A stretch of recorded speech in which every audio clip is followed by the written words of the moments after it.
All right, you guys, the 2000 commercial strike, here we go. Every election, the 2000 commercial strike comes up. And for the most part, over the years, I've just stayed quiet. But this election, boy, it has hit an all-time low with the revisionist history. So I'm going to, as briefly as possible, tell you the actual facts, what happened. Now, leading up to the commercial negotiations of 2000, commercial performers were extremely upset about the maximum 13-week cycle cable residual of $1,014. That was it. That was the max, $1,014 per cycle. We held weeks upon weeks of wages and working conditions meetings all around the country. And the commercial community was engaged, and they were unified like never before. We went into those negotiations with the 100% backing of both the SAG board and the AFTRA board. At the time, there were 107 SAG board members and 113 AFTRA board members. Now, it's impossible for these boards to agree that the sky is blue. So to have unanimity surrounding our objectives was a feat in itself. There was a 26-member negotiating committee. It was made up of 13 SAG members and 13 AFTRA members. There were two co-chairs of the negotiating committee. I was representing SAG, and the president of AFTRA, Shelby Scott, was representing AFTRA.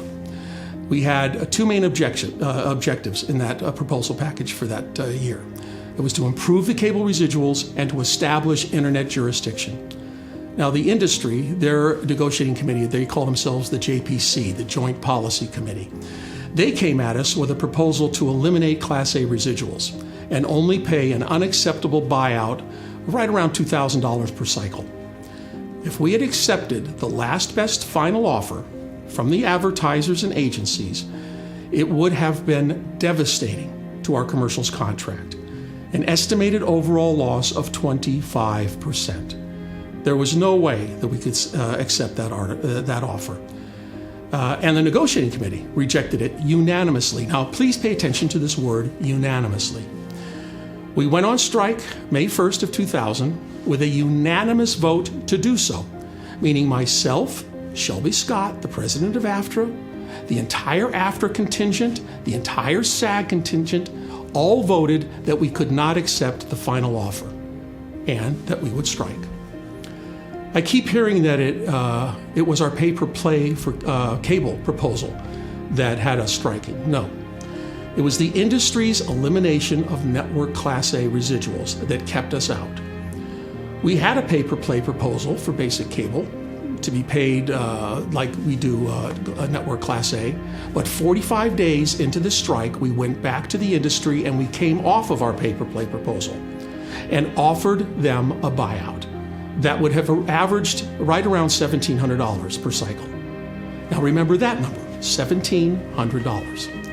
The industry said no and held on to their Class A buyout. We fought the best we could. So many members came to our collective defense. We never broke. And in the end, we came away with a contract that we could be proud of.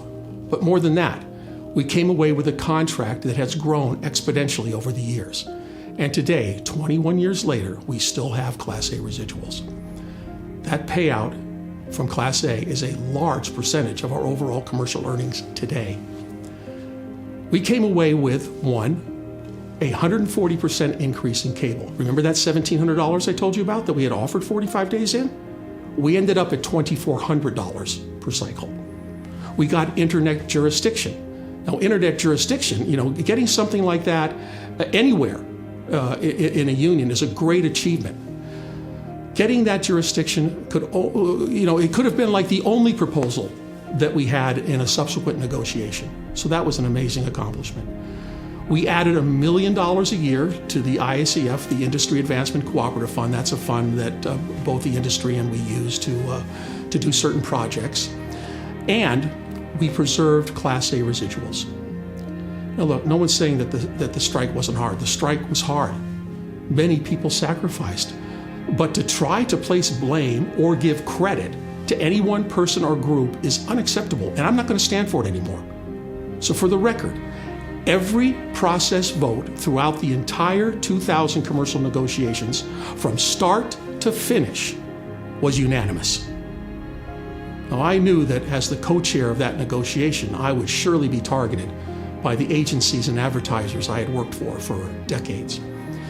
But I was more than willing to do that and take that chance. But what I never imagined in a million years was that I'd be targeted by my own fellows. That's a hurt that has been very hard to get over. So, look, I've seen statements from a national board member from the East Coast actually saying, put this in writing, that after the strike, we ended up with the exact same deal that we had when we walked out, and that certain people are responsible for the strike. I can't allow these kinds of falsehoods to stand any longer, especially from a board member who should know better. But here I am, 21 years later, still fighting for us to survive and thrive. I'm David Jolliffe. Thanks for listening.